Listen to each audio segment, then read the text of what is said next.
جی ہم سب سے پہلے تو میں ایک ڈاکٹر ہونے کے ناطے آگرہ میں آپ کا ہاردک سواگت کرتی ہوں کہ اتنا گیان ہے آپ کو کہ آپ نے سبھی دھرموں کی کتابوں کا ادھین کیا. میرا نام ڈاکٹر آر کے ورما ہے. یہاں پہ میں ورما نرسنگ ہوم کے نام سے اپنا نرسنگ ہوم چلاتی ہوں. اور یہ ہال جو ہے میرے پتی دیو کی دین ہے. جب وہ میئر تھے آگرہ کے تو اس سمے انہوں نے بنوایا تھا. آج جو جس میں اتنے لوگ یہاں سب بیٹھے ہوئے ہیں. میرا ایک چھوٹا سا سوال ہے اور بہت دنوں سے کھمڑتا ہے اندر کہ آپ سب لوگ ہر سال اپنا اینول فنکشن جو ہے مکہ مدینہ منانے جاتے ہیں تو وہاں ہندو کو عیسائی کو اور دھرموں کے لوگوں کو کیوں نہیں جانے کی اجازت ہے؟ جیسے آپ لوگ جاتے ہیں کیا ہم لوگ نہیں جا سکتے وہاں پہ؟ وہ ہمارے لیے بھی تو ایک تیرتھ استھان ہے. جب آپ ہندو مسلمان میں کوئی فرق نہیں سمجھتے تو پھر وہاں جانا ہمارے لیے پروہیبٹڈ نہیں ہونا چاہیے. ڈاکٹر ورما صاحبہ نے بہت اچھا سوال پوچھا اور یہ میری کتاب میں 10واں سوال ہے جو غلط فہمی نمبر 10 ہے.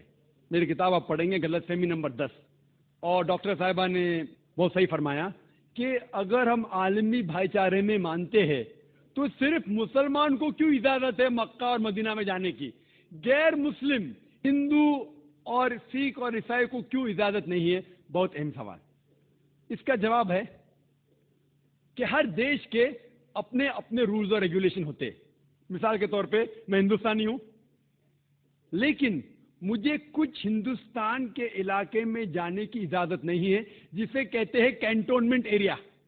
صرف ملٹری کے لوگ، صرف وہ لوگ جو دیش کی حفاظت میں لگے ہوئے ہیں وہ لوگ وہ کینٹونمنٹ ایریا میں جا سکتے.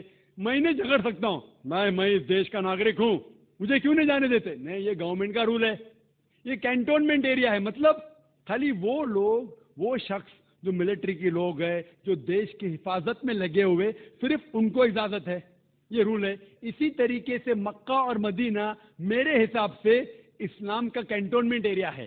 وہ لوگ، صرف وہ انسان جو اسلام کے لیے جان دینے کو تیار ہے وہ لوگ کو الاؤڈ ہے، باقی لوگ کو نہیں.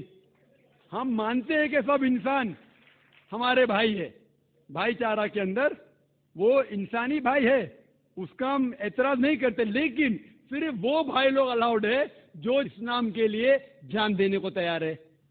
اور ایک اس کا جواب ہے کہ جب بھی آپ کوئی ملک میں جاتے ہیں اس کے لیے آپ کو ویزا لینے پڑتا ہے، ویزا. اور سب سے ڈیفیکلٹ ہے امریکہ کا ویزا، خصوصاً 11 سپٹمبر کے بعد. 50 سوالات پوچھتے. جب میں سنگاپور میں پہلی بار گیا تھا وہاں امیگریشن فارم پہ لکھا تھا کہ ڈیتھ ٹو ڈرگ ٹریفکرز، جو بھی ڈرگ سے پکڑا گیا اسے سزائے موت. اگر مجھے سنگاپور میں جانا ہے تو مجھے یہ تسلیم کرنا پڑے گا کہ اگر میرے پاس ڈرگز ہے تو مجھے سزائے موت ہوگی. میں نے کہتا سزائے موت، اتنا خطرناک سزا، نہیں مانتے تو سنگاپور میں آنا ممنوع. تو آپ اگر سنگاپور کا ویزا لیتے آپ کو تسلیم کرنے پڑے گا کہ ڈرگ والے کو سزائے موت. اسی طریقے سے مکہ اور مدینہ جانے کا ویزا ہے.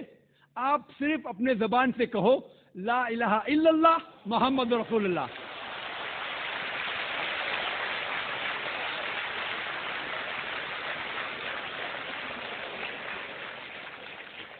اگر کوئی بھی انسان اپنی زبان سے کہتا ہے لا الہ الا اللہ محمد رسول اللہ کہ نہ کوئی معبود ہے اللہ کے سوا اور محمد صلی اللہ علیہ وسلم اس کے پیغمبر ہے، کوئی بھی آپ کو روک نہیں سکتا مکہ اور مدینہ جانے کے لیے.